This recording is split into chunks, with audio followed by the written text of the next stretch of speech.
tu as ta Bible, tu la prends. Rero niba ufite Bibiliya yawe uyifungure. Dans l'évangile selon Matthieu. Mu butumwa bwiza bwanditswe na Matayo.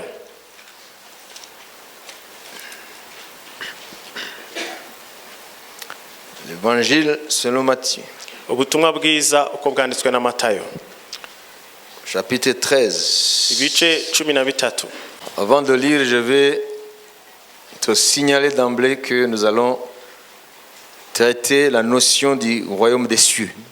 Mbere na mbere yuko dusoma ndagira ngo nkwibutse ko turi buvuge ku bwami bw'Imana. Le royaume des cieux. Ubwami bw'ijuru. D'abord, écoute ceci. Mbere na mbere banza wumve ibi ngibi.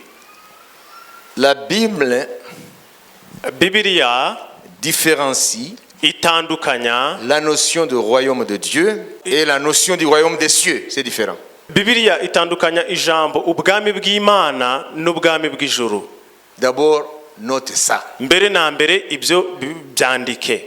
Lorsque la Bible parle du royaume de Dieu, ariko umenye ko Bibiliya igihe cyose ivuze ubwami bw'Imana, elle ne parle pas du royaume des cieux. ntabwo ibivuga ubwami bw'ijuru.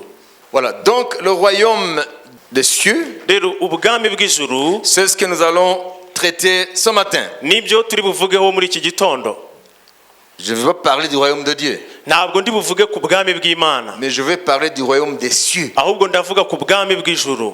Ici, Matthieu nous parle du royaume des cieux. Aha Matayo atubwira ku bwami bw'ijuru. Alors, si tu es un étudiant de la Bible ou si tu aimes connaître la parole de Dieu, en tant que disciple de Jésus, au moins sache maintenant qu'il y a une différence entre le royaume de Dieu et le royaume des cieux. Rero niba uri umuntu ukunda ijambo ry'Imana cyangwa se ukunda kuryiga, umenye ko hari itandukaniro hagati y'ubwami bw'Imana n'ubwami bw'ijuru. C'est pas tout le monde qui le sait. Ntabwo ari umuntu wese uzi iryo tandukaniro. Dans Matthieu chapitre 13, rero muri Matayo ibice 13, Jésus a enseigné en utilisant plusieurs paraboles. Yesu yigishaga abiciye mu migani itandukanye.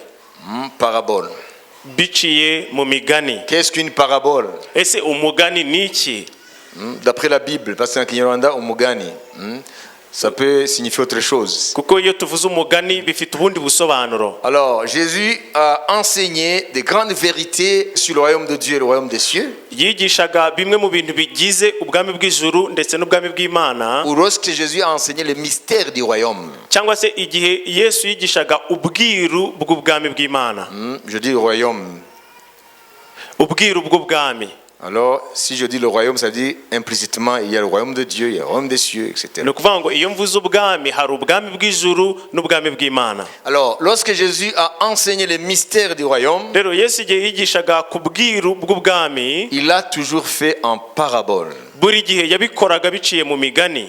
Pas parce qu'il aime les paraboles. Ntabwo ari uko yakundaga imigani cyane. D'ailleurs, avant qu'il vienne, la Bible avait annoncé qu'il enseignera en parabole. Ndetse na mbere y'ukaza Bibiliya yari yaravuze ko azigisha biciye mu migani. Dans les psaumes. Muri za Zaburi. 1000 ans avant qu'il naisse. Imyaka igihumbi mbere y'uko avuka. Qu'il enseignera en parabole. Ko azigisha mu migani. Pourquoi les paraboles? Ese kuki imigani? Une parabole, c'est un court récit. Umugani ni igice cy'amagambo.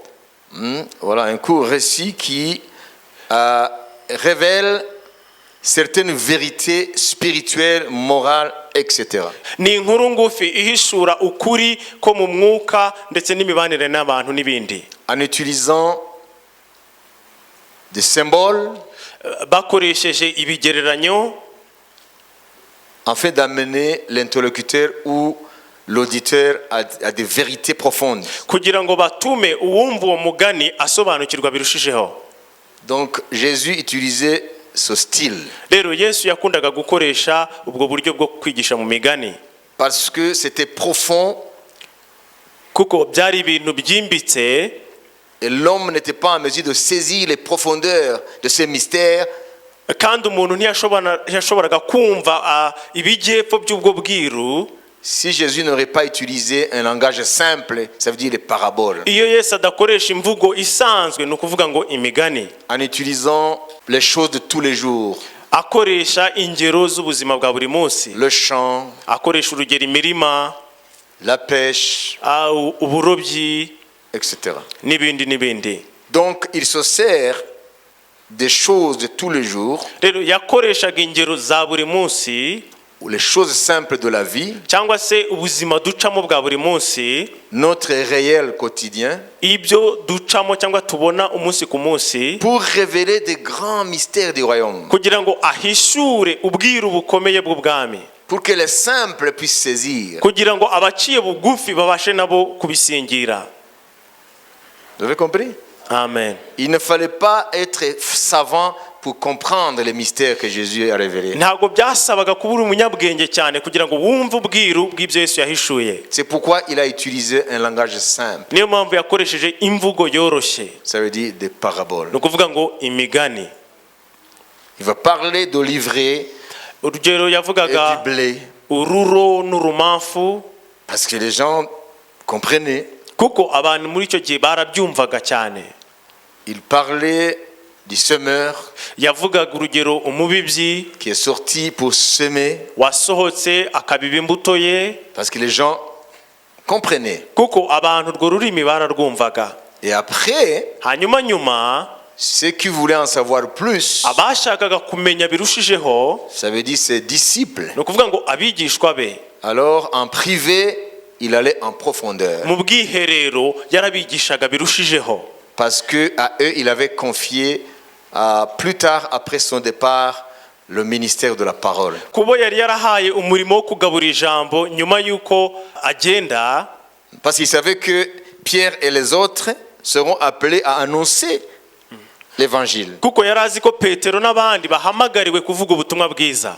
Ça veut dire être la continuité de son ministère. Ni ukuvuga ngo gukomeza umurimo yari yaratangiye. Alors, à eux, il expliquait amplement ce qu'il avait enseigné à la foule à travers les paraboles. Rero bo yabigishaga birushijeho ibyo yigishaga abandi biciye mu migani, Pour qu'ils comprennent. kugira ngo barusheho gusobanukirwa. Mais même la foule comprenait jusqu'à un certain degré. Ariko kandi n'abamwumvaga nabo basobanukirwa ku rwego runaka, Parce qu'il utilisait le style simple. kuko yakoreshaga imvugo yoroshye, En parlant des choses de leur quotidien. akoresha ingero z'ubuzima bwa buri munsi. Voilà, ici dans Matthieu 13, Nuko hano rero muri Matayo 13 il y a un certain nombre de paraboles. hari imigani runaka, Mais nous allons seulement nous intéresser à 3 de ces paraboles. ariko turi buze kwibanda gusa ku migani itatu muri iyo. Lisons au verset 44 jusqu'au verset 52. Mais je vous préviens, en Kinyarwanda, nous allons insister quelque part parce que le sens a été tordu dans la version rwandaise. Turahera ku murongo wa 44 tugeze kuri 52, ariko ndababurira mu Kinyarwanda hari amagambo atarakoreshejwe neza. Vous allez voir la différence. Voilà, lisons. Reka dusobe. Umugani w'izahabu n'imaragarita n'urushundura. Ubwami bwo mu ijuru bugereranywa n'izahabu zahishwe mu murima, umuntu azigwaho arazitwikira aragenda. Umunezero umutera kugura ibyo yari atunze byose ngo abone uko kugura uwo murima. Kandi ubwami bwo mu ijuru bugereranywa n'umutunzi ushaka imaragarita nziza. Abonye imaragarita imwe y'igiciro cyinshi aragenda agura ibyo yari atunze byose ngo abone kuyigura. Nuko kandi ubwami bwo mu ijuru bugereranywa n'urushundura bajugunye mu nyanja ruroba ifi z'amoko yose. Iyo rwuzuye barukururira ku nkombe bakicara bagatoranyamo inziza bakazishyira ku mumbehe, imbi bakazita. Uko niko bizaba mu mperuka y'isi. Abamarayika bazasohoka batoranye abanyabyaha mu bakiranutsi babajugunye mu itanura ry'umuriro, niho bazaririra bakahekenyera amenyo. Ayo magambo yose aho murayumvise? Baramusubiza bati ye. Arababwira ati nicyo gitumye umwanditsi wese wigishijwe iby'ubwami bwo mu ijuru agereranywa na nyir'urugo utanga ibintu bishya n'ibya kera abikuye mu bubiko bwe. Amen. Voilà. Là, ce n'est pas le vrai sens. Écoutez. Aho ni sibwo busobanuro nyabwo mwumve. Alors tu vas me suivre. Avez-vous compris toutes ces choses? Arababwira ngo ayo magambo yose aho murayumvise? Oui, répondirent-ils. Baramusubiza bati ye. Et il leur dit, arababwira ati c'est pourquoi tout scribe instruit de ceux qui regardent le royaume des cieux est semblable à un maître de maison nicyo gitumye umwanditsi wese wigishijwe iby'ubwami bw'ijuru agereranywa na nyir'urugo qui tire de son trésor des choses nouvelles et des choses anciennes. utanga ibintu bishya n'ibya kera. Donc le sens s'est tordu. ubwo rero ubusobanuro aho bwarahindutse. Ça veut dire le maître de la maison va dans son trésor ni ukuvuga ngo nyiri ibintu ajya mu bubiko bwe et il fait sortir tout, les anciennes choses et les nouvelles choses, agasohoramo ibintu byose ibishya n'ibya kera afin de faire un travail que nous allons développer. kugira ngo akore umurimo turi buvugeho. Vous avez compris la différence? mwumvishe itandukaniro? arababwira ati nicyo gitumye umwanditsi wese wigishijwe iby'ubwami bwo mu ijuru agereranywa na nyir'urugo utanga ibintu bishya n'ibya kera abikuye mu bubiko bwe. Amen. Qui a compris? ninde wabyumvise? Donc en Kinyarwanda c'est Martra traduit. rero hano babisemuye nabi. Alors corrige maintenant. noneho kosora. arababwira ati nicyo gitumye umwanditsi wese wigishijwe iby'ubwami bwo mu ijuru agereranywa na nyir'urugo ukura ibintu bishya n'ibya kera abikuye mu bubiko bwe. Amen. Parce qu'il y a un travail qu'il va faire ensuite. kuko haba hari umurimo agiye gukora nyuma. Hein? Donc il vide son stock rero akura mu bubiko bwe sans distinguer quoi que ce soit. adatandukanyije icyo ari cyo Et cyose. après il va faire un travail que nous allons aborder. hanyuma nyuma agakora umurimo tugiye kuvugaho. Là vous avez compris? aho mwahumvise? Amen. amen. Il sort de son trésor akura mu bubiko bwe les anciennes et les nouvelles choses. ibintu bya kera n'ibishya. Parce qu'il y a quelque chose qu'il veut faire. kuko hari umurimo aba ashaka gukora. Alors, vous qui me suivez tous les jours avec attention, nuko rero mwebwe munkurikirana buri munsi muteze amatwi, alors suivez-moi maintenant. noneho munkurikire neza. Alléluia. Hallelujah. Donc, nous avons parlé de la différence entre la notion du royaume de Dieu et le royaume des cieux. rero twavuze itandukaniro riri hagati y'ubwami bw'Imana n'ubwami bw'ijuru. Nous avons dit qu'il y a une différence. Nous n'avons pas défini. ntabwo twasobanuye ayo magambo ariko twavuze ko hari itandukaniro. Parce que ça, c'est un autre volet, c'est un autre cours. kuko izo ni izindi C'est un autre nyigisho, enseignement. ni inyigisho zindi. Mais aujourd'hui, nous allons parler du royaume des cieux. ariko uyu munsi turibanda ku bwami bw'ijuru.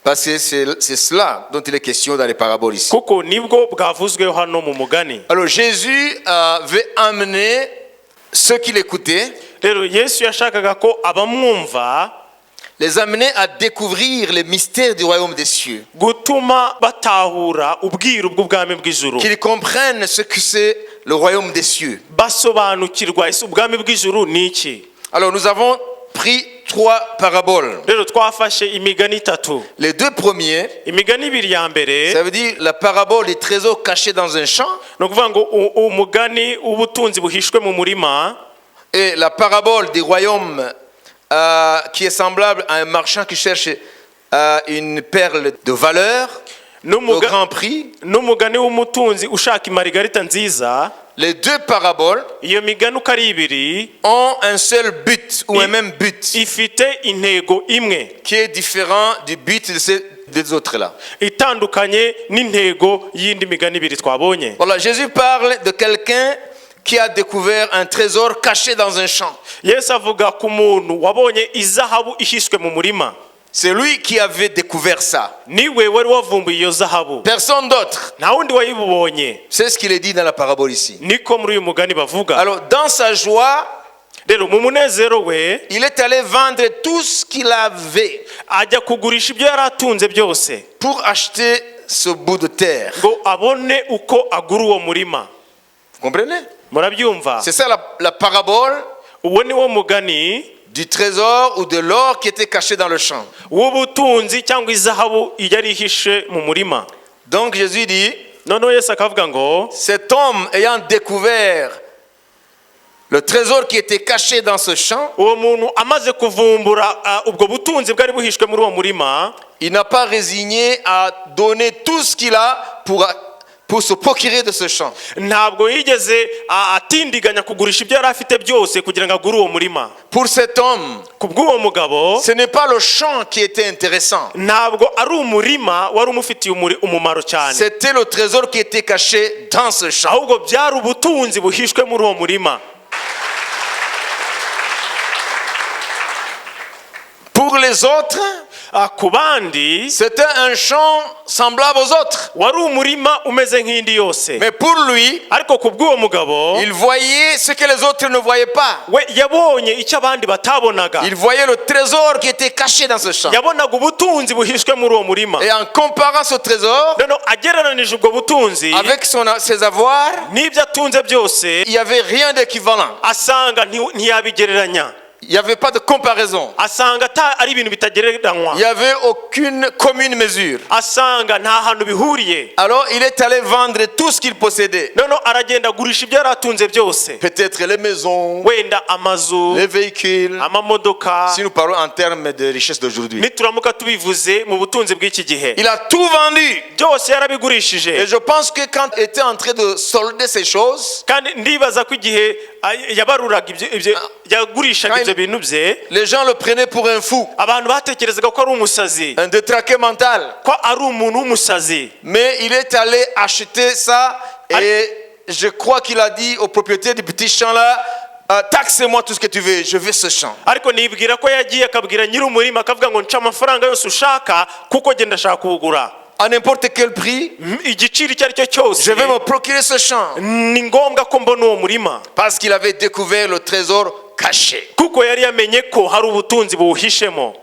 Ici, souligner le caractère caché. hano muca umurongo kuri iryo jambo ubutunzi buhishe. Si quelque chose est caché, iyo ikintu gihishe elle n'est vue que par ceux qui sont censés le connaître. kibonwa na bariya nyine bakwiye kukimenya. Il faut avoir la connaissance que la chose existe. uba ukwiye kugira ubumenyi ko icyo kintu kiriho, Autrement, tu ne sauras pas que la chose existe. nawe ubundi ntako wamenya ko icyo kintu kiriho.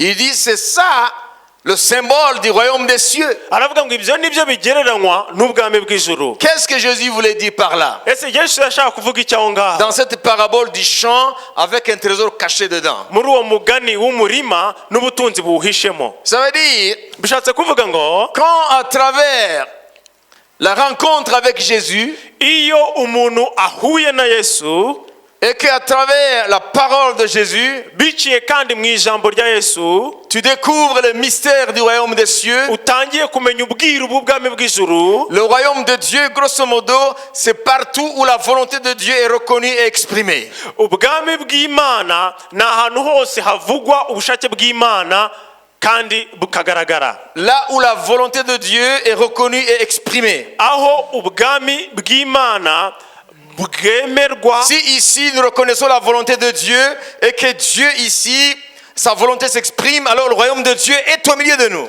niba twemera hano ubushake bw'imana kandi tukabureka bukaganza, ubwami bw'imana buri muri twebwe. Ça c'est le royaume de Dieu. ubwo ni ubwami bw'ijuru. Brièvement. ubwami bw'imana nako mu magambo make. Alors le royaume des cieux, rero ubwami bw'ijuru noneho c'est la dimension céleste de ce royaume. ni ukuvuga ngo ni urwego rwo mu ijuru rw'ubwo bwami nyine. Vous voyez, dans le monde, quand on parle du royaume de Dieu, automatiquement les profanes pensent au ciel, là où Dieu règne, n'est-ce pas? murabizi hano ku isi iyo tuvuze ngo ubwami bw'imana, abatazi imana bumva ubwami bw'ijuru.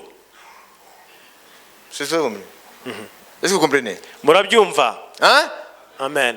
Quand tu dis le royaume de Dieu à quelqu'un qui n'a pas la révélation, hein, ce n'est pas quelqu'un qui ne connaît pas Dieu. Tu peux connaître Dieu, mais tu n'as pas été enseigné, tu comprends?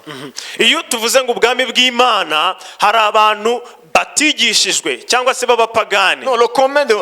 Ça veut dire, la plupart des gens qui vivent sur cette terre, quand on parle du royaume de Dieu, automatiquement, dans leur intellect, c'est au ciel. Au ciel. ni ukuvuga ngo Pas ici, c'est au ciel. abantu benshi ku isi iyo bababwiye ngo ubwami bw'imana, bo bumva ijuru. Voilà.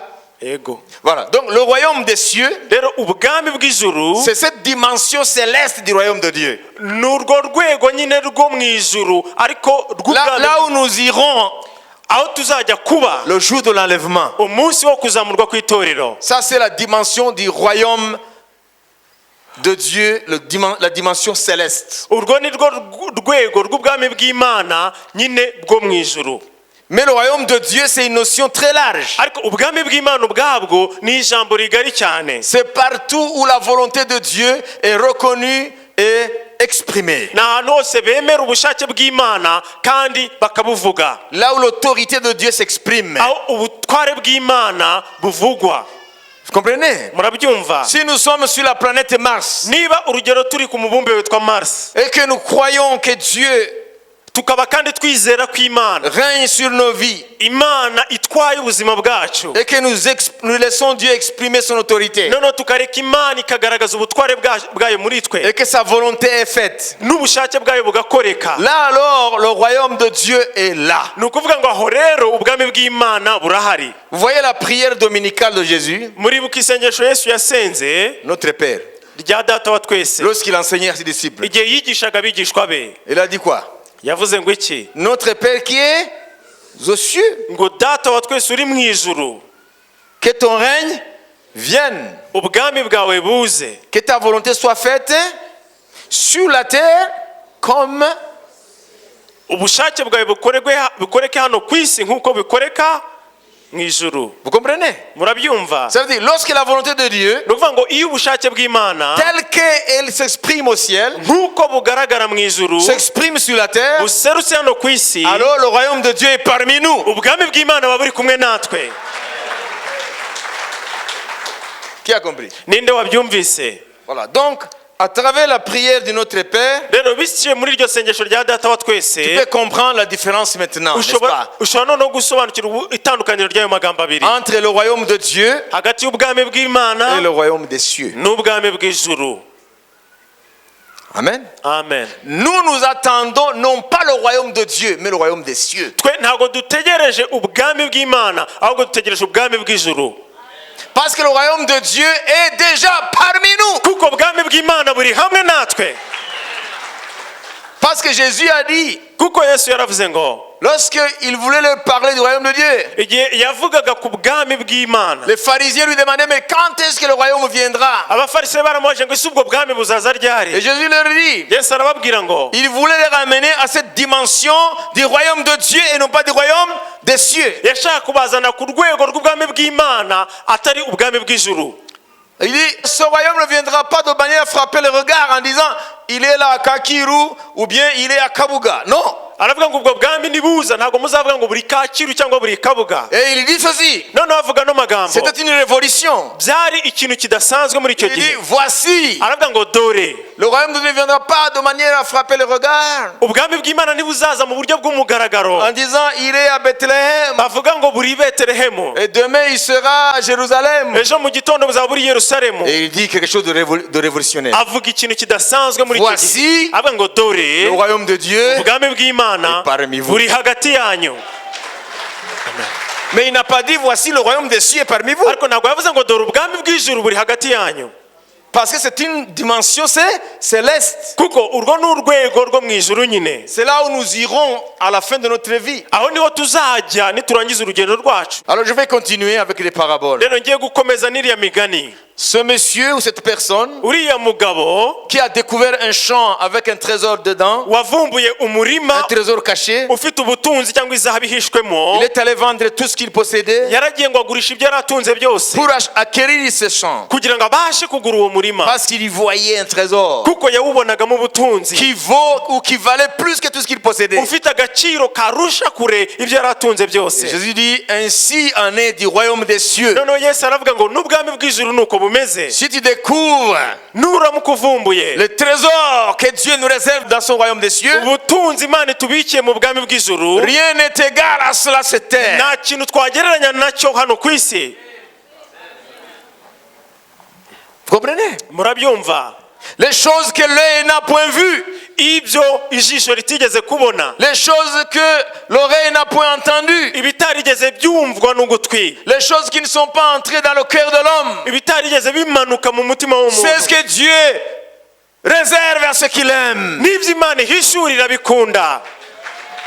1 Corinthiens chapitre 2 verset 9 abakorino ba mbere ibice bibiri umurongo wa 9 et verset 10, lisons vite. umurongo wa 9 n'uwa 10 dusome vuba. ariko nk'uko byanditswe ngo iby'ijisho ritigeze kureba n'iby'ugutwi kutigeze kumva ibitigeze kwinjira mu mutima w'umuntu, ibyo byose Imana yabyiteguriye abayikunda. ariko Imana yabiduhishurishije umwuka wayo, kuko umwuka arondora byose ndetse n'amayoberane y'Imana. Amen. Amen.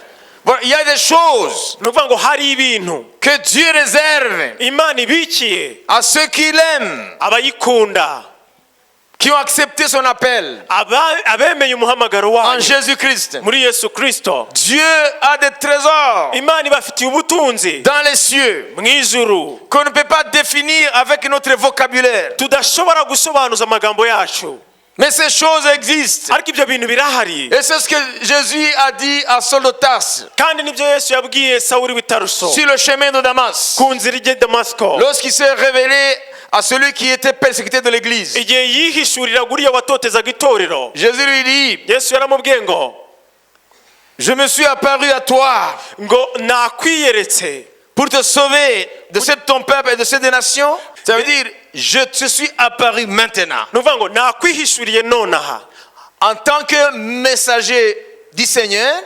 nk'umuntu ujyanye ubutumwa bw'umwami. Tu auras à affronter la persécution, toi aussi le persécuteur, nawe watotezaga abandi nawe uzatotezwa à cause de mon nom, kubera izina ryanjye au sein de ton peuple, mu bwoko bwawe même parmi les nations. ndetse no mu mahanga. Mais je serai avec toi pour te sauver. ariko nzabana nawe kugira ngo Et ngukize. voilà la raison. iyo rero niyo mpamvu Voilà la raison qui fait que je t'apparais aujourd'hui. no dore ngiye kukwereka impamvu yatumye nkwiyereka. C'est pour t'envoyer vers les gentils, ni ukugira ngo ngutume mu banyamahanga, afin que tu leur ouvres les yeux, kugira ngo bafungure amaso, qu'ils passent des ténèbres à la lumière, bave mu mwijima binjire mu mucyo, de la puissance de Satan à Dieu, bave mu mbaraga za Satani bajye mu z'Imana, qui reçoivent le pardon de leurs péchés en mon nom, bakire kubabarirwa ibyaha mu izina ryanjye, et qui reçoivent l'héritage avec les sanctifiés. ndetse baragwanwe umurage w'abera. Il y a un héritage dans le royaume des cieux hari umurage uri mu ijuru que Dieu prépare à tous les sanctifiés. Imana itegurira abejejwe bose. Vous savez, nous sommes sanctifiés par la parole murabizi twezwa n'ijambo et ry'Imana l'esprit du Dieu vivant. n'umwuka w'Imana nzima.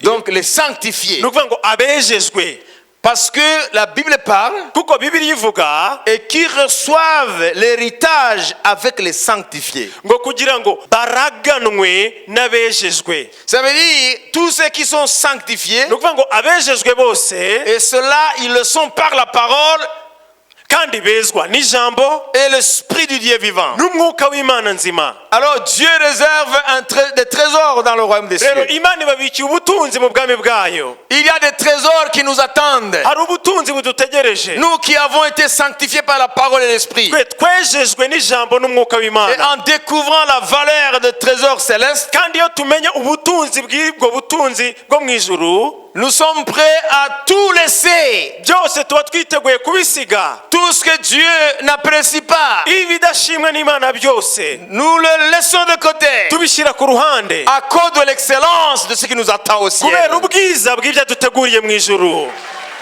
C'est ça le secret du champ qui cache le trésor. iryo ni ryo banga ry'umurima ufite ubutunzi. Le salut, c'est un trésor. agakiza ni ubutunzi. La relation avec Jésus, c'est un trésor. ubusabane bwawe na Yesu ni ubutunzi. Un trésor inégalé. ubutunzi butagira akagero. Tout ce que Satan nous miroite cette terre, ibyo Satani adushukisha byose hano ku isi c'est de la boue bimeze nk'amase comparé au trésor qui nous attend. tubigereranyije n'ubutunzi buduteganyirijwe. C'est ce que Paul a dit. nibyo Pawulo yavuze. Tout ce qui était pour moi de gain, ibyari inyungu byose ku bwanjye depuis que je connais Jésus, kuva namenya Yesu je le regarde comme de la boue mbireba nk'amase à cause de l'excellence de la connaissance de mon kubera Seigneur. ubutunzi bwo kumenya umwami wanjye. Alors le trésor qui nous attend au ciel, rero ubutunzi budutegereje mu ijuru elle est incomparable. ntabwo twabugereranya. Pensez à tout ce que l'homme peut posséder sur terre. tekereza ikintu cyose watunga hano ku isi, Hein?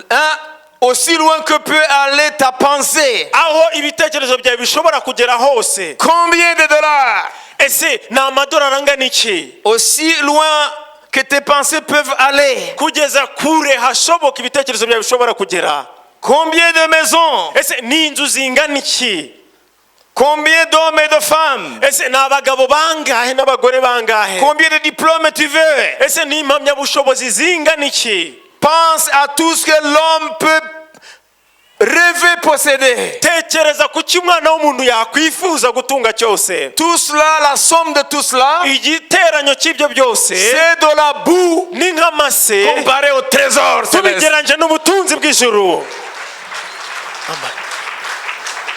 Mais puisque nous sommes des êtres charnels, Ariko kuko twambaye umubiri, nous ne pouvons pas évaluer à sa juste titre ce trésor. ntidushobora guha agaciro gakwiye ubwo butunzi.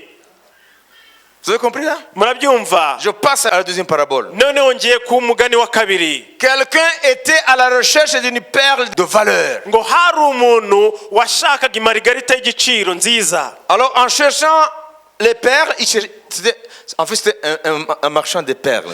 Mu by'ukuri yari umuntu ucuruza imarigarita. Alors il était en train de chercher son business là. Rero yari arimo arashaka ibyo acuruza. Il était en train de faire son business. Yari ari mu bucuruzi bwe. Et en cherchant les perles, Noneho akomeje gushakisha ayo amarigarita, parce qu'il était connaisseur des perles, kuko yari umuntu uzi neza imarigarita, il tomba sur une perle de qualité, abona imarigarita ngo y'igiciro cyinshi, de valeur inestimable. igiciro cyinshi cyane.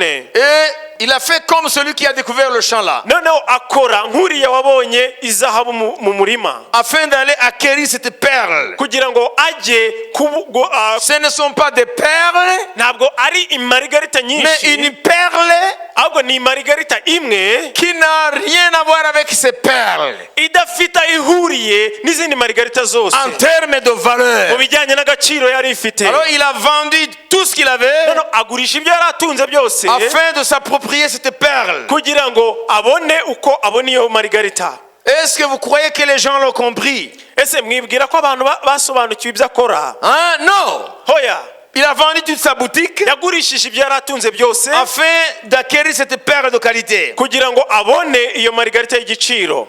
Qu'est-ce qu'il y a de commun entre l'homme qui a acheté le champ Ese ni iki uriya mugabo waguze umurima ahuriyeho et l'homme qui a acheté cette perle? n'uyu mugabo waguze imarigarita y'igiciro cyinshi? Les deux, Bombi ils ont découvert la valeur babonye agaciro de la chose découverte. k'icyo bavumbuye, Et ils ont estimé tout ce qu'ils possédaient. noneho bagereranya n'ibyo batunze byose, Ça n'a pas pesé sur la balance. basanga ntabwo wabigereranya n'icyo babonye. Alors ils ont vendu tout. Noneho bagurisha byose, L'un pour acheter le champ, umwe kugira ngo agure umurima, l'autre pour acheter la perle de qualité. n'undi kugira ngo agure imarigarita y'igiciro. Mais ça paraissait fou. Ariko byari ibintu by'urujijo, Mais ils avaient un secret. ariko bari bafite ibanga, La connaissance de la valeur de la chose. kumenya agaciro k'icyo bari bagiye kugura.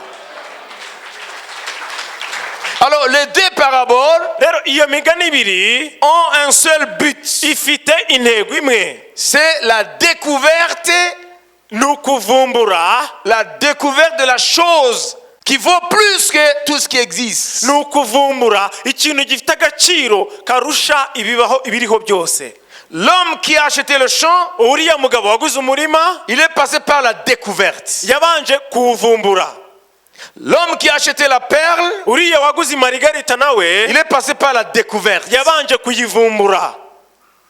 Alors, Rero pourquoi est-ce que le royaume des cieux, ese kuki ubwami bw'ijuru les gens ne le cherchent pas? abantu batabushaka? Pourquoi est-ce que le royaume des cieux, Ese kuki ubwami bw'ijuru même ceux qui en ont entendu parler, n'abumviswe buvugwa ils n'ont pas l'engouement de le chercher? badafite igishika cyo kubushaka? C'est parce qu'ils n'ont pas la découverte. Nuko batavumbuye, Ils n'ont pas la découverte de la valeur du royaume des cieux. ntabwo barakamenya agaciro k'ubwami bw'ijuru. Il faut qu'il y ait une découverte. Birakwiye ko uvumbura. Tu ne peux pas connaître qui est Jésus sans découvrir sa personne. Ntushobora kumenya Yesu ni muntu ki utaravumbura agaciro ke. Il faut savoir que Jésus, ce n'est pas un homme ordinaire. ukwiye kumenya ko yesu ntabwo ari umuntu usanzwe. Il est né parmi les hommes. yavutse mu bantu, Il a vécu parmi les hommes. yabaye mu bantu, Mais il est plus qu'un homme. ariko arenze umuntu. Il est le Seigneur de la Ni création. umwami w'ibyaremwe byose, Il est le roi des nations. ni umwami Il w'amahanga, est le prince de la vie. ni igikomangoma cy'ubuzima, Il est l'alpha et ni l'oméga. alfa na omega, Il est le commencement et la fin. itangiriro Celui qui tient les anges dans ses mains. niwe ufite abamarayika mu biganza bye, Celui qui tient les hommes dans ses niwe mains. ufite abantu mu biganza bye, Celui qui tient les océans dans ses mains. niwe ufite inyanja mu biganza bye. Esaïe a dit, yesaya yaravuze ngo lorsqu'il utilise ses doigts, iyo imana ikoresheje intoki zayo, lorsque Dieu fait comme ça, iyo imana ipimye gutya gutya gusa, s'il fait comme ça, iyo les deux doigts, ipimye gusa izi ntoki ebyiri, il prend l'univers entre ses deux doigts. isanzure ryose rikwira muri izo ntoki. Et l'homme le plus puissant de la terre, kandi umuntu uhambaye ku isi lorsqu'il fait comme ça avec ses doigts, iyo agize gutya n'intoki ze, il prend combien de quartiers? ese ni ahantu hangana icyo ashobora gufata? L'homme le plus puissant de la terre, umuntu uhambaye hano ku isi lorsqu'il fait comme ça, iyo agize gutya, il prend combien de mudugudu? afata imidugudu ingana iki?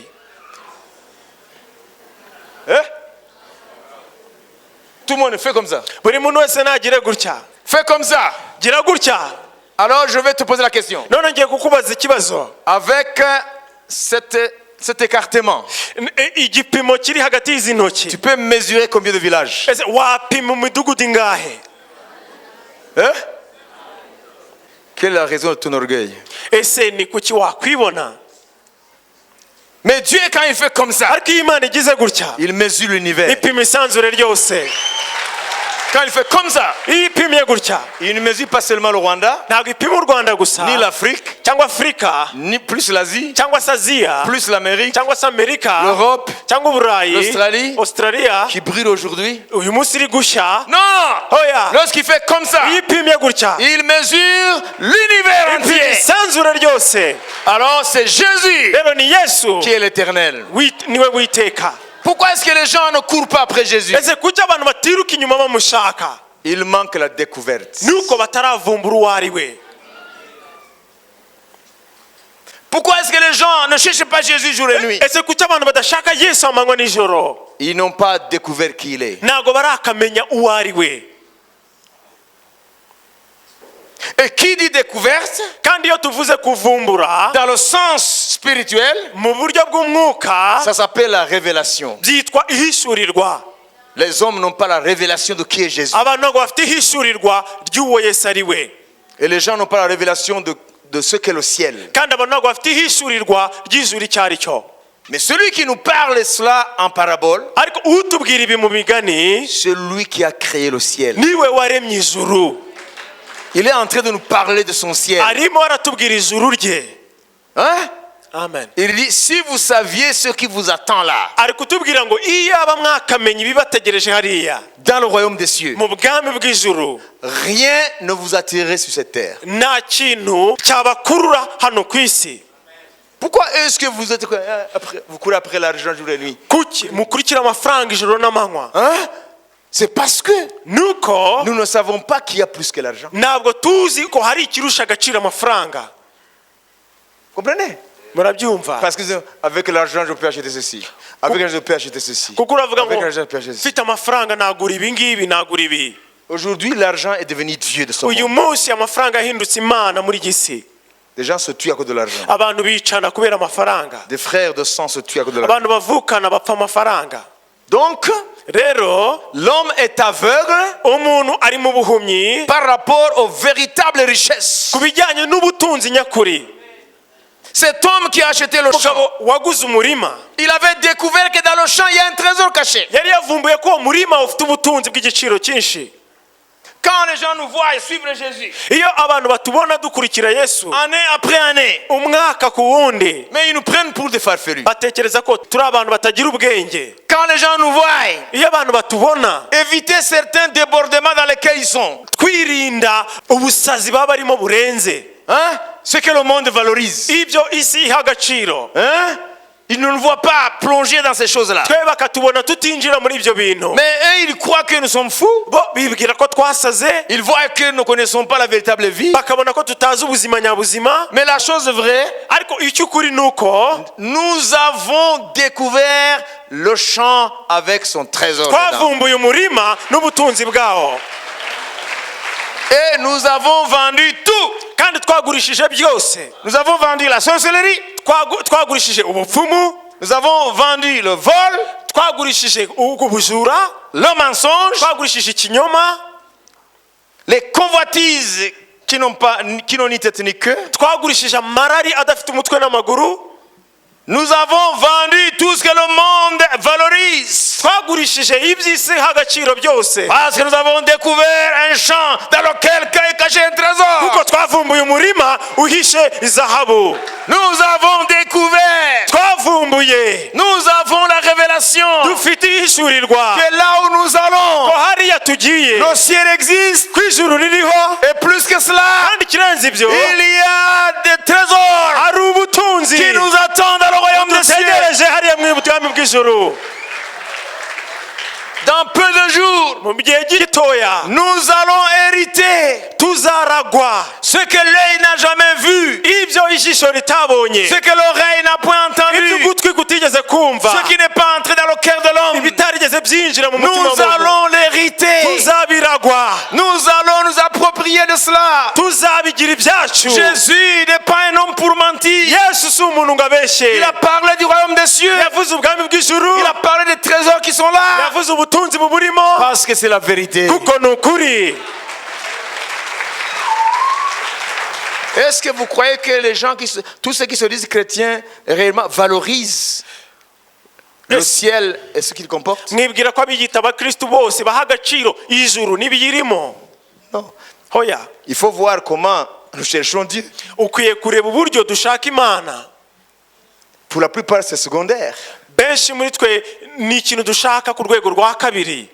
La parabole du champ avec le trésor. Umugani w'umurima n'ubutunzi, La parabole de la perle de valeur. n'umugani w'imarigarita y'agaciro, Jusqu'à ce que ces personnes vendent tout ce qu'ils avaient. kugeza aho abo bantu bose bagurisha ibyo bari batunze byose. Est-ce que nous vraiment, nous sommes prêts à vendre tout ce que nous avons pour ces choses? Ese twebwe koko twiteguye kugurisha ibyo dutunze byose ku bw'ibyo bintu? Rappelez-vous, c'est une parabole. Mwibuke ni umugani, Ce n'est pas aller vendre ta maison. ntabwo ari ukujya kugurisha inzu yawe, Ce n'est pas aller vendre ton vélo. ntabwo ari ukujya kugurisha igare ryawe. Ça veut dire que c'est une parabole. Ni umugani. Ça veut dire tout ce qui peut t'empêcher à vivre en harmonie avec Dieu, Ni ukuvuga ngo ibikubuza byose kugirana ubusabane n'Imana il faut les solder. ukwiye kubivamo, Il faut les balancer. ukwiye kubigurisha. C'est ça, vendre entre guillemets. Ibyo nibyo twise kugurisha mu dukubo. Ce n'est pas aller vendre ta maison. Ntabwo ari kujya kugurisha inzu ubamo, Hein?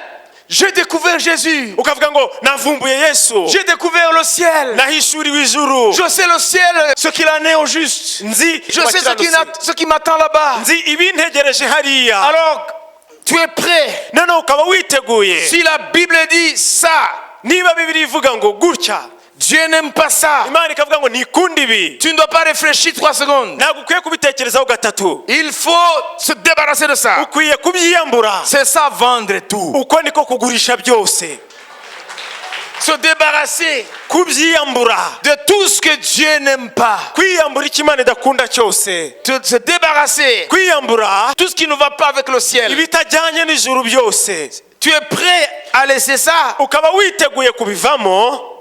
Mais aujourd'hui, la réponse est non. Ariko uyu munsi igisubizo ni hoya, Parce qu'il faut voir les gens comment ils cherchent Dieu. kuko ukwiye kwitegereza uburyo abantu bashaka Imana. Il faut voir comment les gens parlent du ciel. Ukwiye kureba uburyo abantu bavuga ijuru, C'est comme s'ils ils n'y croient même pas. ni nkaho batanaryizera. Est-ce que vraiment nous travaillons pour le ciel? Ese koko dukorera ijuru? Si tu regardes, Uramutse ubyitegereje neza, Il reste des paraboles et je vais terminer. nsigaje imigani ibiri hanyuma nkasoza. Si tu te regardes toi, Uramutse wirebye ubwawe que tu regardes autour de toi, ukareba n'abakuzengurutse, tous ceux qui se disent chrétiens, chrétiennes, abibwira ko ari abakristo, est-ce qu'ils vivent comme si ils avaient tout vendu pour le trésor ou pour la perle? ese koko babayeho nk'aho bagurishije byose kubw'imarigarita n'umurima? Quel sacrifice ils ont consenti? ese niki biyimye cyangwa biyambuye? Pas beaucoup. Ntabwo ari byinshi, Parce qu'ils ont reçu l'évangile de prospérité en disant, oui, crois en Jésus, il va te bénir. Crois en Jésus, il va t'enlever ceci. Crois en Jésus, il va te... Vous voyez? kuko bakiye bwa butumwa bw'itera, C'est un évangile d'intérêt. bakiriye bwa butumwa bw'inyungu gusa. Izere Yesu azaguha umugisha, izere Yesu azaguha ibi n'ibi. Mais ici, Ariko il y hano a quelque chose qui est demandé à celui qui veut acquérir le champ avec le hari trésor. ikintu gisabwa uriya ushaka kugura umurima. Il y a quelque chose qui est demandé à celui qui veut s'approprier de la perle. Hari ikintu gisabwa uriya ushaka kugura imarigarita. Il lui est demandé de valoriser d'abord ce qu'il veut acquérir. Mbere na mbere akwiye guha agaciro k'icyo ashaka kugura. Il lui est demandé de valoriser ce qu'il veut acquérir. Mbere na mbere arasabwa guha agaciro icyo ashaka kubona, Et voir ce qu'il va laisser. noneho akakigereranya n'ibyo ashaka kwiyambura no kwiyaka. Qu'est-ce qu'il va gagner? Qu'est-ce qu'il va perdre? Ese n'icyo azahomba n'icyo azunguka. Et il a valorisé Noneho yahaye la agaciro perle imarigarita par rapport à ce qu'il possédait. ugereranije n'ibyo yaratunze byose. Il a valorisé le trésor des champs, Yahaye agaciro ubutunzi bw'umurima, le trésor qui était caché dans le champ, ubutunzi bwari buhishwe mu par murima, rapport à ce qu'il possédait. ugereranije n'ibyo yaratunze byose. C'est une question de s'asseoir et de penser.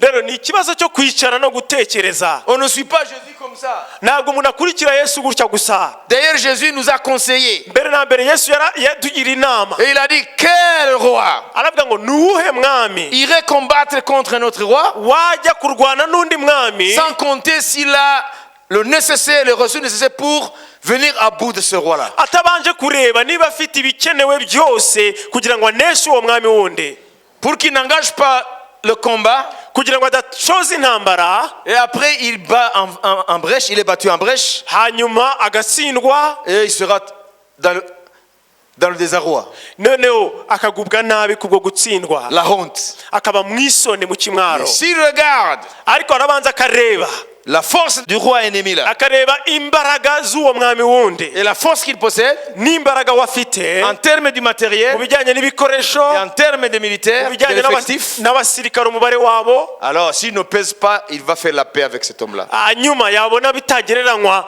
akagirana amahoro n'uwo mwami wundi Au lieu d'engager la guerre. aho gushoza intambara. Et il dit, ainsi en est de celui qui veut me suivre. Noneho Yesu yavuze ngo niko bimeze n'umuntu ushaka kunkurikira. Je veux d'abord, il faut qu'il se mette là. Mbere na mbere akwiye Il faut guhagarara s'asseoir akicara et penser agatekereza en termes de perte et de gain. mu bijyanye n'igihombo azagira n'ibyo azunguka.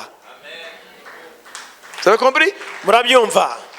Et il a dit aussi, Kandi yaravuze ngo quel est cet homme ngo ese ni uwuhe qui muntu veut construire une tour ushaka kubaka umunara et qu'il ne calcule pas la dépense utabanza ngo abare ibikenewe, pour que, en commençant à construire, kugira ngo natangira kubaka uwo il munara arrive au milieu de l'ouvrage, atagera hagati il y'umurimo n'a plus de ressources akabura ibikoresho, et les passants riront de lui. noneho abahisi bakamuseka. Mais il est insensé cet homme. Nguwo muntu bakavuga ngo uriya muntu ni umupfapfa. Il savait qu'il n'avait pas tout ce qu'il fallait. Yari abizi ko adafite ibikenewe byose. Ainsi en est de celui qui suit Jésus. Ngo rero niko bimeze n'umuntu ukurikira Yesu. Il faut t'asseoir. Ukwiye kwicara, Il faut calculer ukwiye gukora imibare en termes de gain et de perte. mu bijyanye n'igihombo uzagira n'inyungu uzagira. Est-ce qu'en suivant Jésus, Ese mu gukurikira Yesu, en travaillant pour le trésor du ciel, mu gukorera ubutunzi bw'ijuru, en œuvrant pour le royaume des cieux, mu gukorera ubwami bw'ijuru, qu'est-ce que Dieu me demande de laisser ese ni ibiki Imana isaba kureka pour que je gagne ce qui est proposé? kugira ngo mbone ibyo tuzaragwa? Il faut regarder, Ukwiye kureba neza, suivre Jésus, gukurikira Yesu, Suivre Jésus, gukurikira Yesu il y a des choses qui nous sont demandées. hari ibyo dusabwa. Alléluia. Hallelujah, Alléluia. hallelujah. Il y a des choses à laisser Hari ibyo dukwiye kureka pour gagner ce que Jésus propose. kugira ngo dusingire ibyo Yesu atwereka. Est-ce que tu es prêt à laisser Ese witeguye kugira ibyo ureka ce que Jésus te demande à laisser? ibyo Yesu agusabya kureka, Bien que ça présente un intérêt pour toi. nubwo byaba bisa n'inyungu kuri wowe. Est-ce que tu es prêt? Ese uriteguye? Hein? Le ciel est devenu bon marché. Ijuru ryahindutse ahantu umuntu yakwinjira uko ashatse. Le royaume des cieux est devenu quelque chose de bon marché. Ubwami bw'ijuru bwabaye ikintu giciriritse kiri aho. Les gens présentent le ciel au rabais. Ils présentent le ciel comme un endroit où on peut aller pour des sous. Abantu bafata ijuru nk'ahantu bashobora kwigira ku mafaranga abiri gusa. Écoutez les radios, quelqu'un meurt, automatiquement il est au ciel. Urugero bakavuga ngo iyo umuntu apfuye ngo ako kanya bagiye mu ijuru. Le ciel est devenu la destination automatique de toutes les âmes. Ijuru ryahindutse icyerekezo cyo ubugingo bwose bujyamo nta kabuza. Ça c'est du mensonge du diable. Icyo ni ikinyoma cya Satani. Le ciel coûte cher. Ijuru rirahenze. Le ciel coûte cher. Ijuru rirahenze. Dieu a placé des standards Imana yashyizeho ibipimo pour aller au ciel. byo kujya mu ijuru. Voilà pourquoi cet homme, Niyo mpamvu uyu mugabo pour acquérir le champ, kugira ngo abone uwo il murima a vendu tout ce qu'il avait. yagurishije ibyo yari afite byose. Voilà pourquoi cet homme, Niyo mpamvu uriya mugabo pour acquérir la perle de valeur, kugira ngo abone imarigarita y'igiciro il a vendu tout ce qu'il avait. yagurishije ibyo yari afite byose. Et toi, qu'est-ce que tu as vendu? Ese wowe n'iki wagurishije?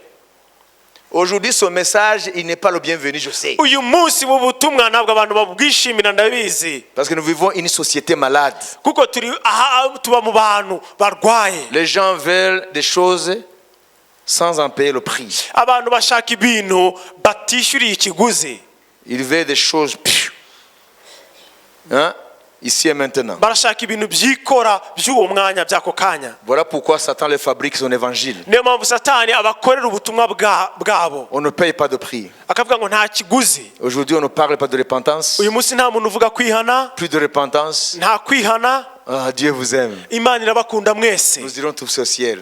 Twese tuzigira mu ijuru. Ça, c'est pas l'évangile de Dieu. Ubwo ntabwo ari ubutumwa bwiza Il y a bw'Imana. quelque chose que nous avons lu là-bas. Hari icyo twasomye hariya. Écoutez-moi, je vais y arriver. Munyumve neza ngiye kukigeraho. Si ça ne te fait pas trembler, toi, moi, ça me fait trembler. Niba bitaguhindisha umushyitsi wowe jya birawumpindisha. Écoutez-moi, Munyumve neza, c'est dans les deux dernières paraboles. biri mu migani ibiri ya nyuma. Est-ce que vous avez compris les deux paraboles? Ese mwumvishe imigani ibiri ya mbere? Qui a compris? Ni bande bayumvise? Est-ce que tu as compris Ese wasobanukiwe le sens du champ ubusobanuro bw'umurima et le trésor caché? n'ubutunzi buhishemo? Est-ce que tu as compris pourquoi l'homme a vendu tout ce qu'il avait Ese wasobanukiwe impamvu uriya mugabo yagurishije ibyo yari afite byose pour acquérir ce champ? kugira ngo abone uwo murima? Est-ce que tu as compris la parabole de la perle Ese wumvishe umugani w'imarigarita qui valait plus que toutes les perles yari ifite agaciro karusha ak'izindi zose, jusqu'à ce que l'homme vende tout ce qu'il avait kugeza aho uwo muntu agurisha ibyo yari afite byose pour acquérir la perle de valeur? kugira ngo abone iyo marigarita y'igiciro? Amen. Amen. Rien ne vaut le ciel. Ntacyo twagereranya n'ijuru. Et pour aller au ciel, Kandi kugira ngo tujye mu ijuru, Dieu n'a pas donné les diamants. Imana ntabwo yatanze ikiguzi cya diyama. Dieu, pour que nous allions au ciel, Kugira ngo tujye mu ijuru, il a sacrifié son fils unique. yatambye umwana wayo w'ikinege. Pour vous dire que Kugira ngo ibabwire ngo rien ne vaut le ciel. ntacyo wagereranya n'ijuru. Tu peux tout perdre, Ushobora kubura byose mais gagner le ciel. ariko ukaronka ijuru. Et le ciel, Kandi ijuru ce n'est pas la destination automatique de tout homme. ntabwo ari ahantu abantu bose bazajya uko biboneye. Le ciel, on le gagne. Ijuru rirakorerwa. Le salut, c'est gratuit. Agakiza ni ubuntu. Mais accéder dans le royaume des cieux, Ariko kugera mu bwami bw'ijuru il y a un combat à mener. hari intambara dukwiye kurwana. Il y a des sacrifices. Hari ibyo dukwiye kwiyima. Alors, passons à la parabole numéro 3 Noneho reka tujye ku mugani wa gatatu qui suit. ukurikira. Parabole du filet jeté dans la mer. Ni uw'inshundura zajugunywe mu nyanja. uko kandi ubwami bwo mu ijuru bugereranywa n'urushundura bajugunye mu nyanja ruroba ifi z'amoko yose. iyo rwuzuye barukururira ku nkombe bakicara bagatoranyamo inziza bakazishyira mu mbehe imbi bakazita. Uko niko bizaba ku mperuka y'isi. Abamarayika bazasohoka batoranye abanyabyaha mu bakiranutsi babajugunye mu itanura ry'umuriro, niho bazaririra bakahekenyera amenyo. Est-ce que ça ne te fait pas trembler? ese ibyo wowe ntibiguhindisha umushyitsi? Comprenez? Munyumve neza. Ceux qui ne seront pas dignes d'aller au ciel, abazaba badakwiye kujya mu bwami bw'ijuru, il ne faut pas les chercher ailleurs. nta handi uzabashakira. Jésus le dit clairement. Yesu arabivuga neza. Ils seront dans la fournaise ardente, bazajugunywa mu itanura ry'umuriro, où il y aura des pleurs et des grincements de niho dents. bazaririra bakahekenyera amenyo. Ça veut dire, si nous n'allons pas au ciel, ni ukuvuga ngo nitutajya mu ijuru, nous serons dans la fournaise ardente. tuzaba mu itanura ry'umuriro. Est-ce que ça, tu ne peux pas trembler? ese ibi ntabwo biguhindisha umushyitsi? Mais les gens aujourd'hui sont immunisés contre l'évangile, ariko abantu du jugement de Dieu. bari mu kinya cyo kumva ubutumwa bw'urubanza rw'Imana. Les gens pensent que Jésus ici il blaguait. abantu bibwira ko Yesu hano yari ari mu mikino. Non! hoya, Si nous ne sommes pas dans le royaume des cieux, nitutaba mu bwami bw'ijuru, nous serons dans la fournaise ardente, tuzaba mu itanura ry'umuriro, là où nous allons grincer les dents, aho tuzahekenyera amenyo, là où nous allons pleurer, aho tuzarira, sans qu'il y ait personne pour nous consoler. nta muntu n'umwe uzaduhoza, Et cela éternellement. kandi ibyo ibihe by'iteka ryose. Donc nous sommes condamnés rero duciriweho urubanza à acheter le champ avec le trésor là. no kugura wa murima uri mu butunzi. Nous sommes condamnés duciriweho à urubanza tout vendre no kugurisha pour byose nous procurer de la perle du kugira royaume ngo des cieux. tubone imarigarita y'ubwami bw'Imana bw'ijuru. Il n'y a pas d'autre alternative. nta yandi mahitamo dufite. C'est le ciel ni ijuru ou c'est la fournaise. cyangwa se n'itanura ryaka umuriro. Ça aujourd'hui, l'homme du 21e siècle ne veut pas entendre parler de ça. ibyo umuntu wo mu kinyejana cya 21 ntashaka kubyumva. Est-ce que si tu dis le lion n'existe pas, ese nuramuka uvuze ngo intare ntizibaho, et ça les fait disparaître automatiquement? ese bituma zitabaho ziburirwa irengero koko? Hein? Alors, celui qui a créé la fournaise ardente, rero uwaremye itanura ryaka umuriro c'est lui qui en témoigne ici. niwe urihamiriza hano. Si tu ne vas pas dans le royaume des cieux, nutajya mu bwami bw'ijuru, ta finalité c'est dans la fournaise ardente. uzarangiriza mu itanura ryaka umuriro. Ça c'est la vérité immuable. uko niko kuri kudahinduka. Le reste on te berne, ibindi barakubeshya. on te chante la berceuse. ni nko kuririmbira ibihozo. Je suis condamné nshiriweho urubanza de vendre tout bwo kugurisha byose pour acquérir le trésor de ce champ. kugira ngo mbone ubutunzi bw'uwo murima.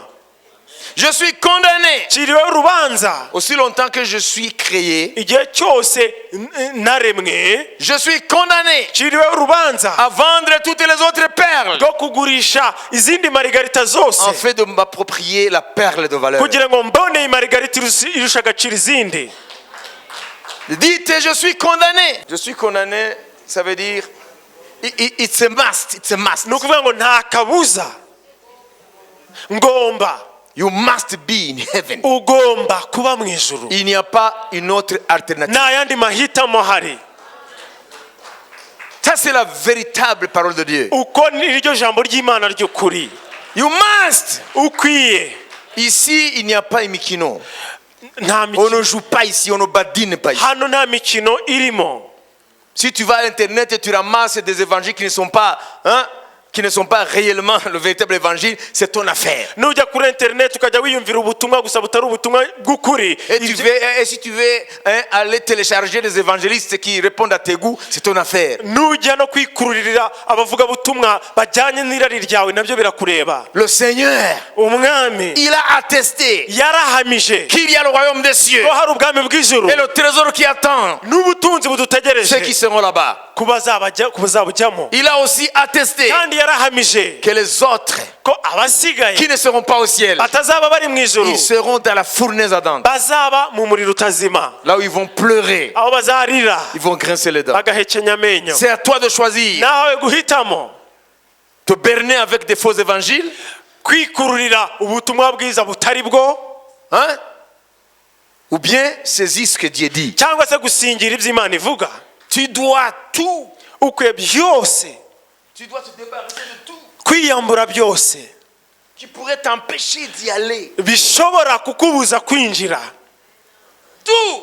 Byose, Même si le monde s'accorde à dire que c'est bon, cette chose est, hein, ça va, c'est ce qu'il faut. nubwo isi ivuga ngo ibyo bintu ni byiza wabikomezanya. Si cette chose est condamnée par la Bible, Niba icyo kintu kitemerwa na Bibiliya, tu dois vendre ça ukwiye kukigurisha, et acheter le champ, ukagura umurima, acheter la perle. ukagura imarigarita.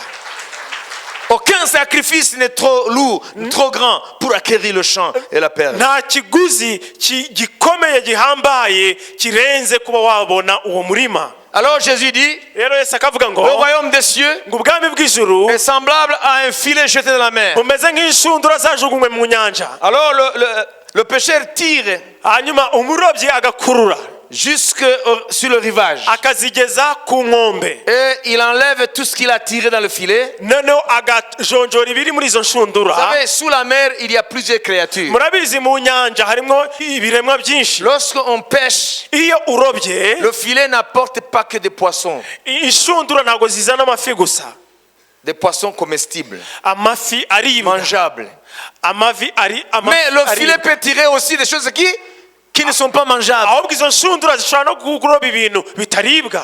Alors le pêcheur, qu'est-ce qu'il fait? Noneho umurobyi akora iki? Il va trier le poisson qu'on mange Ajonjora amafi ku ruhande et ce qu'il a tiré de la mer qui ne se mange pas. n'ibitaribwa yakuye mu nyanja akabishyira ku rundi ruhande. Il dit, ça c'est un symbole aussi du royaume des cieux. Aravuga ngo iki nacyo ni ikigereranyo cy'ubwami bw'Imana. La dernière parabole ici Umugani wa nyuma hano est semblable. ngo bugereranywa. Il dit, tout scribe. Le scribe, c'est quelqu'un qui était versé dans les Écritures.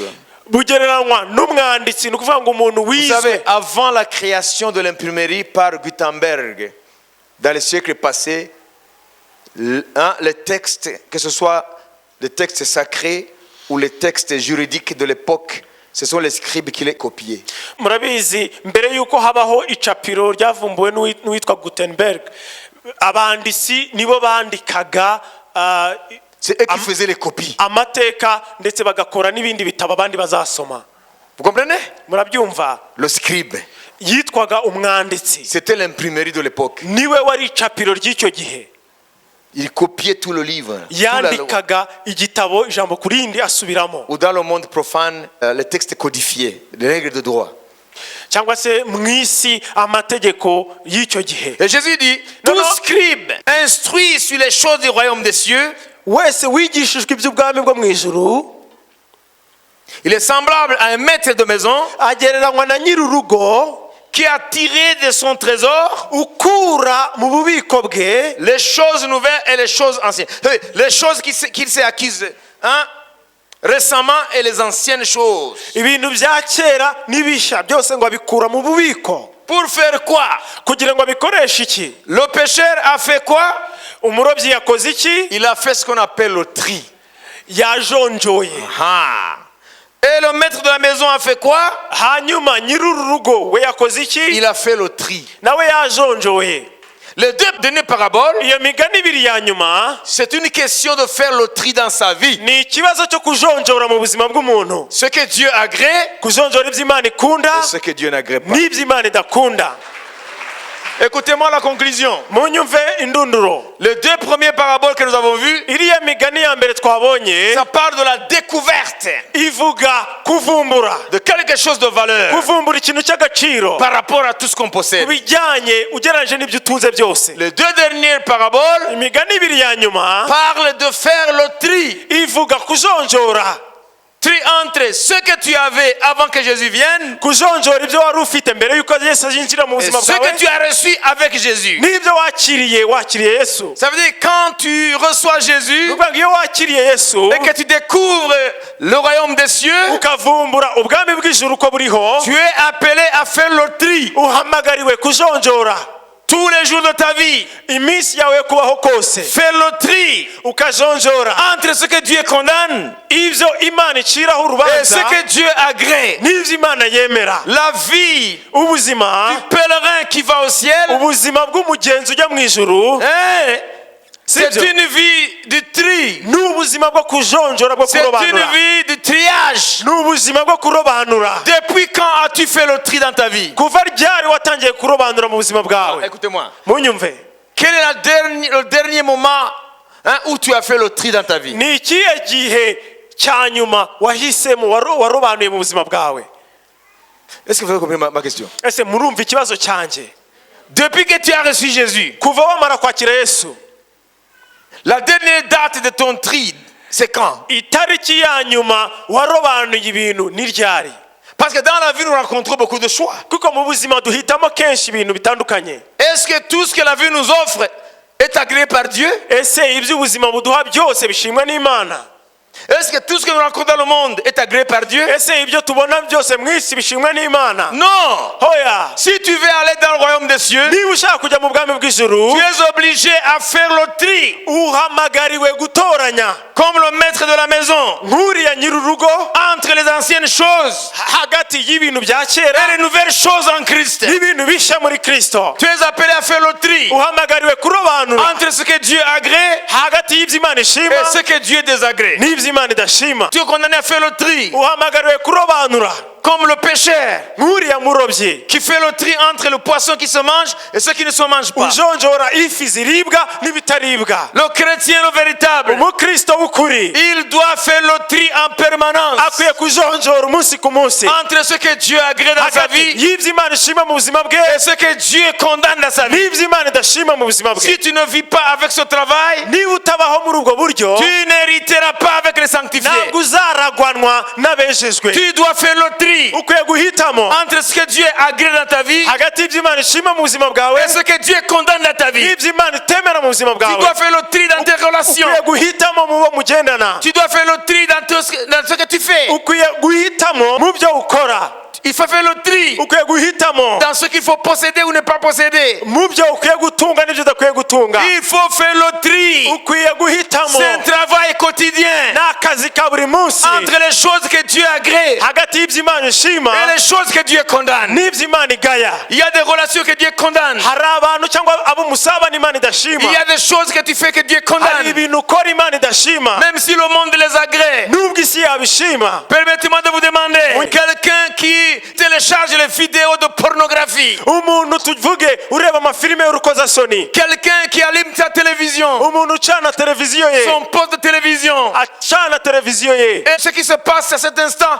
ce sont des choses immorales. noneho ibiri kwerekanwa bikaba ari iby'urukozasoni, Et il continue à regarder. agakomeza akabireba. Est-ce que cela, Dieu l'agrée? ese ibyo bishimwa n'Imana? Dieu ne l'agrée pas. Imana ntabwo ibishima, Parce que ce que tu nourris tes yeux, kuko ibyo ugaburira amaso yawe c'est ce que qui va se construire en toi. nibyo bizubakwa muri wowe. Alors vous vous demandez, rero uribaza ngo pourquoi est-ce que je passe des nuits avec des maris de nuit? kuki Tu connais les maris de nuit? Oui. kuki iyo uryamye nijoro urota uraranye n'abagabo se cyangwa se n'abagore? Pourquoi? kuki ugira izo nzozi Et tu vas dire, non, Satan. Non. noneho ugacyaha ngo genda satani? Einstein a dit, Einstein yaravuze ngo n'attendez pas nimuzategereze de ko nouveaux résultats ibisubizo bishya biboneka en continuant les mêmes habitudes. mukomeje ubuzima musanzwemo.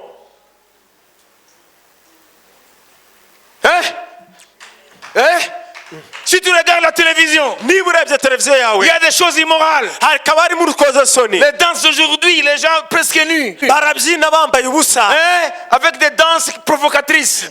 babyina mu buryo bw'urukozasoni bukururira abantu ubusambanyi. Tout va vers le sexe. byose bishingiye ku busambanyi. Et puis tu vas dormir. noneho ukajya kuryama, Et après tu vas vivre dans l'immoralité, dans le sommeil. hanyuma waba uryamye ukarota uryamanye n'abantu, Et tu vas commencer à dire, oui, au nom de Jésus, au nom de Jésus. ugatangira Non, ugacyaha ngo mu izina rya Yesu, mu izina Dieu rya Yesu. ne viendra pas te délivrer. Imana ntabwo izaza kukubohora. Les démons qui te visitent, abadayimoni les bagusura, démons d'impureté. abadayimoni bo kutwezwa, Parce que Dieu te dit, kuko Imana irakubwira ngo la solution, umuti ni uko il faut faire le tri ukwiye guhitamo entre ce que tu dois voir hagati y'ibyo ukwiye gukora et ce que tu ne dois pas voir. n'ibyo udakwiye kureba. kureba. C'est ça la solution. Uwo ni wo muti.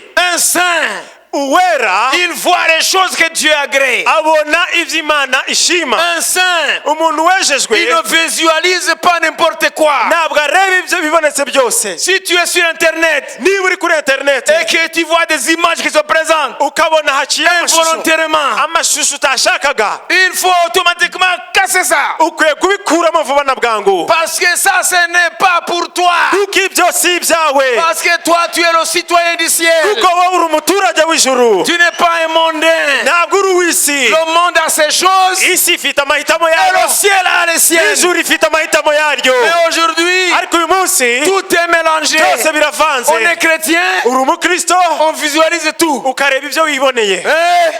On n'a plus la force morale. Ntabwo ugifite Les hommes n'ont plus la force morale abantu ntibagifite indangagaciro de dire non. zo kuvuga ngo hoya.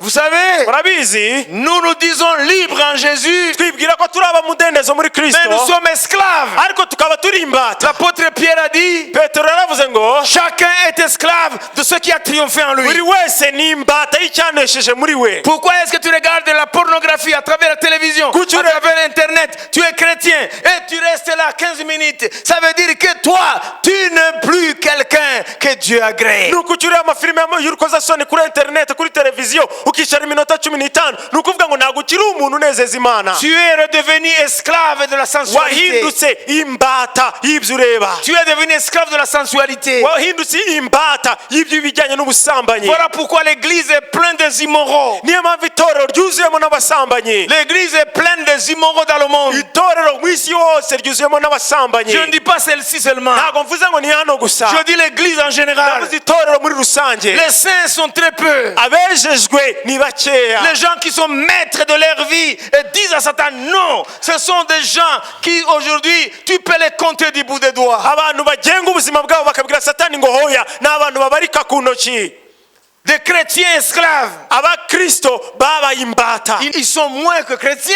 Ntabwo bakiri abakristo mu by'ukuri. Un chrétien c'est qui? Umukristo ni muntu Il est ki? disciple de Jésus. Ni umwigishwa wa Yesu. Et qui est disciple? Ninde mwigishwa wa C'est Yesu? quelqu'un qui demeure dans la parole de Christ. Ni umuntu uguma mu ijambo rya Kristo. Et Jésus dit, Kandi Yesu aravuga ngo si vous demeurez dans ma parole, nimuguma mu ijambo ryanjye vous serez réellement mes disciples. muzaba muri abigishwa banjye Vous b'ukuri. connaîtrez la vérité. Muzamenya ukuri. Et la vérité vous Ukuri affranchira. kuzababatura. Est-ce que nous sommes des affranchis? Ese koko twarabatuwe? Je vais terminer en vous disant, Ngiye gusoza mabwira ngo nous vivons dans les derniers jours turi mu bihe bya nyuma, et la sainteté reste à désirer. kandi kwera kuracyari kure ya benshi. Nous vivons dans un monde pollué et pollué davantage Turi mu isi sur le plan moral. yanduye kandi irushaho kwanduzwa mu bijyanye n'imitekerereze n'imibereho. La pollution, tu l'as dans ton téléphone. La pollution, tu as sur les tablettes. La pollution, tu as sur la télévision. La pollution, tu as sur Internet. Tu as tout. La pollution t'entoure partout. Il y en a même qui ont des télévisions dans leur chambre en face d'eux. Et quand ils dorment, ils font comme ça. Il y a des gens qui dansent nus et qui font ça. Et ils sont chrétiens et la Bible est à côté là-bas. Et puis regarde ça, ils se délectent. Est-ce que tu es quelqu'un qui a compris la place de ceux qui ne seront pas dans le royaume des cieux, qui c'est dans la fournaise ardente, là où les gens vont grincer les dents et vont pleurer éternellement? Usanga umuntu yiyita umukristo kandi muri telefone ye harimo imyanda, ibintu byanduye, amafilime y'urukozasoni mu matelefone, mu mateleviziyo. Ugasanga umukristo afite televiziyo mu cyumba cye, harimo abantu babyina bambaye ubusa, Bibiliya yiri hariya, noneho akakomeza kwita umukristo. Kandi hano twasomye ngo abameze batyo bazajya mu muriro utazima. Là ils vont grincer les dents, ils vont pleurer éternellement. Bazahekenyera amenyo kandi bakarira. Et ça n'a pas surpris Dieu. Parce que Dieu l'avait annoncé. Que dans les derniers jours, le juste, il aura beaucoup de combats à mener. Aujourd'hui, le chemin de la vie, elle est tellement étroite. Tellement étroite. La notion de se dépouiller de tout ce que Dieu n'aime pas n'existe plus. Ils ont changé l'évangile du Dieu vivant. Ils ont renversé la vérité. Le chemin qui mène à la vie aujourd'hui, c'est le chemin large. baravuga ngo inzira iganisha mu bugingo ni inzira ngari. Hein? On est chrétien. Ngo turi abakristo Avec tout ce que nous faisons. n'ibyo twikorera byose. Hein? Jésus est formel. Yesu arabivuga neza Le chemin large ngo inzira ni ngari mène à la perdition. ijyana mu irimbukiro, Et beaucoup sont dans ce chemin. ngo kandi benshi bari muri iyo nzira, La porte étroite ngo irembo rirafunganye et le chemin resserré n'inzira irafunganye qui mène à la vie. iganisha mu bugingo, Mais il y a très peu qui le ngo voient. kandi bake nibo bayinyuramo. Aujourd'hui, Uyu munsi ce chemin, il est complètement loin de plusieurs personnes. iyo nzira iri kure y'abantu benshi. Voilà pourquoi l'église n'a plus de force. Niyo mpamvu itorero ritagifite imbaraga, Parce que les chrétiens ne sont plus chrétiens. kuko abakristo ntabwo bakiri abakristo koko. Ils n'ont rien vendu pour acheter le champ. Nta kintu bigeze bigomwa bagurisha kugira ngo bagure uriya murima. Ils n'ont rien vendu pour acheter la perle. Nta kintu bigeze bagurisha kugira ngo bagurire amarigarita. Ils n'ont pas fait le tri dans leur stock. Ntago bajonjoye mu bubiko bwabo, Ils n'ont pas fait le tri dans leur pêche. ntago barobanuye mu byo barobye. Le tri n'existe plus. Kujonjora no kurobanura ntibikibaho. On parle de n'importe quoi. Umuntu akavuga ibyo ibimujemo byose, Et il va dire qu'il va au ciel. hanyuma akavuga ngo agiye mu ijuru, Et on fait n'importe quoi. akikorera ibyo ashaka. Aujourd'hui, je termine en vous disant, Uyu munsi ndasoza mbabwira ngo si tu veux aller dans le royaume des cieux, niba ushaka kujya mu bwami bw'ijuru, le royaume des cieux est très cher. ubwami bw'ijuru burahenze. Si tu veux aller dans le royaume des cieux, Niba ushaka kujya mu bwami bw'ijuru, si tu veux hériter le royaume des cieux, niba ushaka kuragwa ubwami bw'ijuru, il n'est pas bon marché. ntabwo buciriritse, Il y a un prix à payer. hari ikiguzi ukwiye gutanga. Si tu valorises ce qu'il représente, Nuha agaciro icyo ubwami bw'ijuru buhagarariye, tu dois tout être prêt à tous les sacrifices. ukwiye kuba witeze ikisabwa cyose, Tu dois être prêt à sacrifier n'importe quoi kwigomwa igisabwa cyose, pour gagner kugira ngo ubone les trésors célestes. ubutunzi bw'ijuru. Le reste, c'est de la foutaise. Ibindi byose ni nk'amase, On vous ment. barababeshya, Parce que l'homme moderne est l'esclave, kuko umuntu w'iki gihe ni imbata, plus que les hommes des anciens temps. ni imbata kurusha abatubanjirije. Satan le sait Satani we arabizi, et il continue à resserrer les liens. kandi arusha akaza ingoyi. Les chrétiens vivent dans le compromis. Abakristo ugasanga bafashe impu zombi, Ils veulent aller au ciel, barashaka kujya mu ijuru, mais ils veulent aussi pactiser avec le monde. barashaka no gucudika n'iyi si. Jésus est formel. Yesu arabivuga neza, C'est Jésus, ni Yesu, c'est Jésus, ni Yesu, c'est le royaume des cieux, ni ubwami bw'ijuru, ou c'est Satan cyangwa se ni Satani, et la fournaise ardente. n'itanura ryaka umuriro. Cet évangile ne changera jamais. Ubu butumwa ntabwo buzigera buhinduka. Si nous nous croyons malins, Niba twibwira ko turi abanyabwenge, alors nous récolterons ce que la Bible a prédit.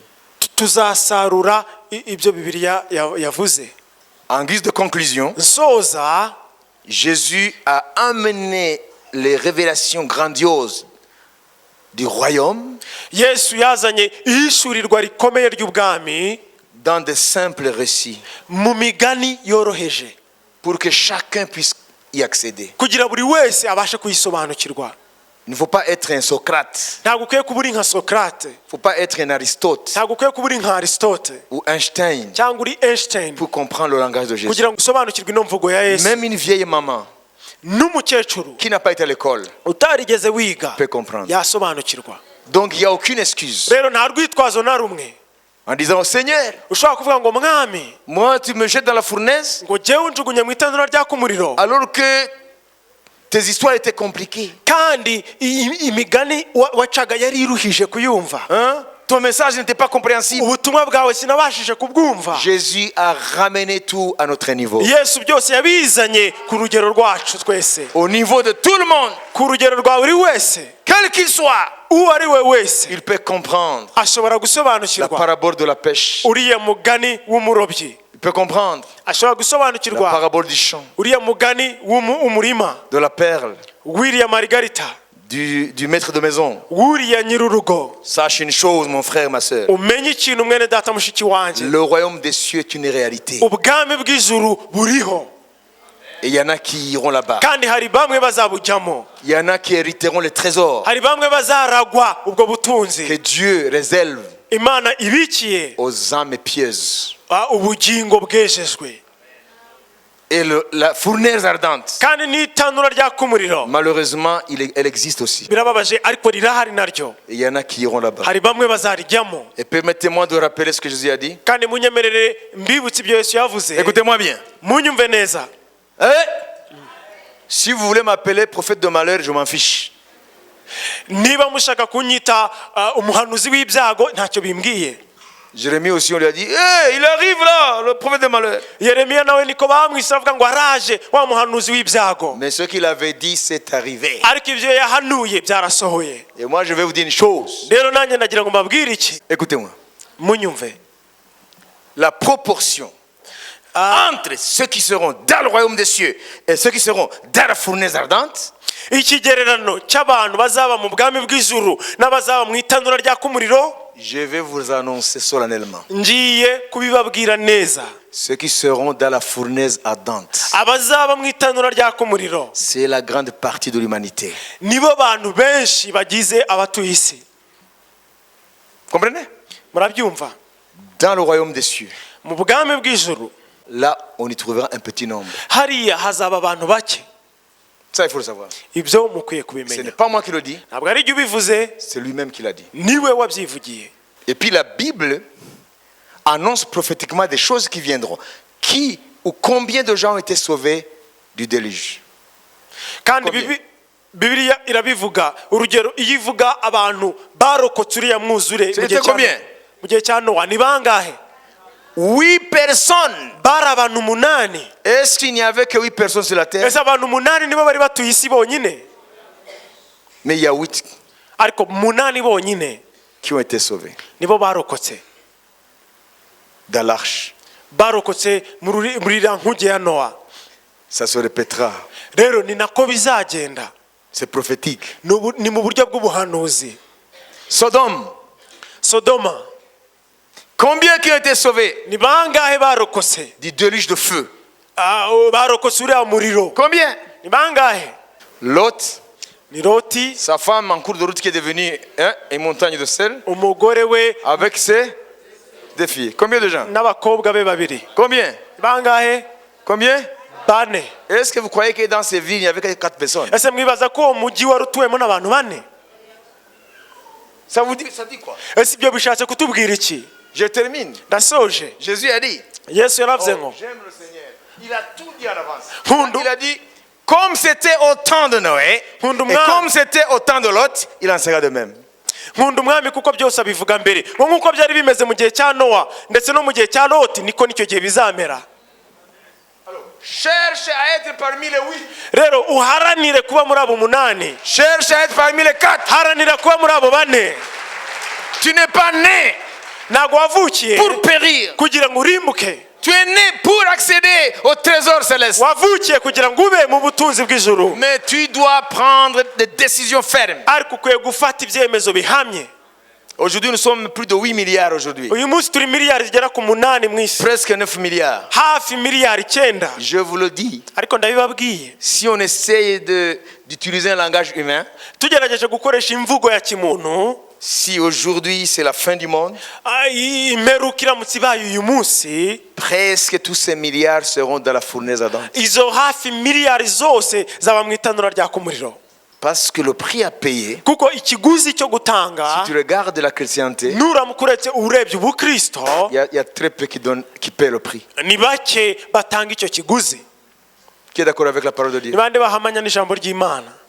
Alors, rero vous savez, murabizi, chacun sait, mais je le pense. ndibaza ko buri wese yikunda ubwe. Hein? Tu dois lutter. ukwiye guharanira. S'il y en a 8, niba hari 8, il faut que tu sois parmi les 8. ukwiye kuba muri abo 8. S'il y en a 4, niba ari 4, fais parmi les ukwiye 4. kuba muri abo 4. Prends la décision aujourd'hui. fata icyemezo uyu munsi, Au lieu de remplir les églises, aho kujya kuzuza amatorero et les gens vont en enfer. kandi abantu bari kujya ikuzimu. Vous comprenez? murabyumva? Spirituellement, mu buryo bw'umwuka il y a des milliers de démons hari abadayimoni miliyari na miliyari qui parcourent le monde, bazenguruka isi nation après nation, ishyanga ku rindi avec une piqûre d'anesthésie. bafite urushinge rw'ikinya Anesthésie les gens contre le véritable évangile. ikinya abantu kugira ngo badatega amatwi ubutumwa bwiza bw'ukuri. Alors, si tu as été anesthésié, rero niba nawe waratewe ikinya, demande au Seigneur de te guérir. saba umwami agukize, Parce que la vérité te jugera. kuko ukuri kuzaguciraho urubanza. Dieu n'utilisera pas les nouvelles du monde. Imana ntabwo izakoresha amakuru twumva muri Passe à la isi, télévision. amakuru tubona ku mateleviziyo, Les philosophies que nous avons apprises. filozofi C'est que la religion nous a enseigné. ibyo twize mu idini. Jésus a dit, Yesu yaravuze ngo le jour du jugement, umunsi w'urubanza c'est pas moi qui vous jugerai, ntabwo ari jye uzabaciraho urubanza, c'est ma parole. ni ijambo ryanjye. Que Dieu vous bénisse. Yesu abaho umugisha.